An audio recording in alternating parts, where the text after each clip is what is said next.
You're driving home and suddenly your phone vibrates.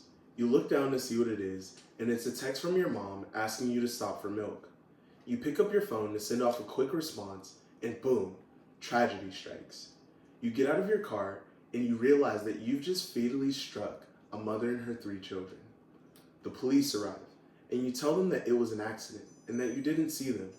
Still, you're arrested and sentenced to 10 years for involuntary manslaughter. Now, luckily, that's not the case for most of us today, but for Tomas Croker, that scenario was very real. Today, I'm here to persuade you that distracted driving is a growing issue that needs to be addressed. To fully understand what's happening, we need to take a look at the problem, investigate the cause, and finally, explore a real scenario, a real solution. Let's start with the problem. Distracted driving is growing worse every year. According to this article by the Associated Press, published in April 3rd of 2023, the National Highway Traffic Safety Administration reported that 3,522 people were killed in crashes involving at least one distracted driver in 2022, a 10.5% increase from 2020. That might not seem dramatic at first, but in terms of human lives, that's a huge increase.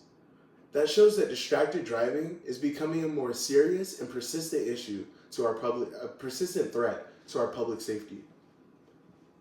The second part of the problem is that many of the laws that we already have in place to prevent this aren't properly being enforced. An article from the South Florida Sun, published in March of 2021, reported that in Miami-Dade County, with a population of over 2 million people, only 295 texting tickets were issued. Even more concerning, in over 100 law enforcement agencies across the state, less than 10 tickets were issued. These numbers reveal a disconnect between what the law says and what's actually being done. If distracted driving were a real priority, we would see stronger enforcement. Now, let's talk about what's causing all of this. One major cause is that many drivers simply just don't take this issue seriously. AAA research published in the Hartford Courant in April of 2019 states that 97% of drivers admit that texting while driving is dangerous, but 45% admit to reading a text while driving, and 35% admit to typing one on the road in the last month. That kind of contradiction tells us that the problem isn't necessarily awareness, it's accountability. Without real consequences, distracted driving becomes a real bad habit. Another cause is that it's difficult for officers to actually prove distracted driving. A Los Angeles Times article published in March of 2023 explains that investigating phone use behind the wheel can be a long and complicated process.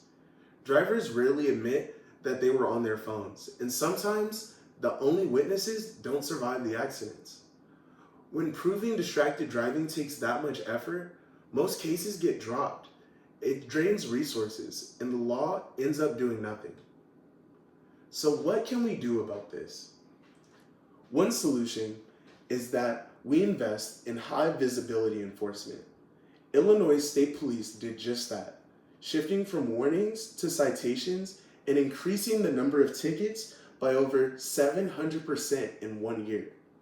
According to a Chicago Tribune article published on April 1st of 2019, they went from issuing 1,729 tickets in 2017 to 14,268 in 2018. That sends a clear message. This behavior isn't going to be tolerated anymore. We also need to start using smarter tools. One example is the Textalyzer, a device that scans your phone after a crash to detect recent activity, like texting or using social media. It's similar to a breathalyzer, but for phone use. If adopted with privacy protections, this type of technology can make distracted driving harder to hide and much easier to prevent. Now, today, I've tried to persuade you that distracted driving is a serious issue that deserves more enforcement and personal responsibility. We looked at the growing number of fatalities, the weak enforcement, and the causes behind both. And I gave you practical solutions that could make a difference. So hopefully, next time your phone buzzes and while you're driving, you'll pause and remember what's at stake. With states stepping up enforcement and exploring new tools, change is coming, but it starts with you. Choosing to stay focused behind the wheel protects not only yourself, but everyone around you. A message can wait, but a life cannot. Thank you.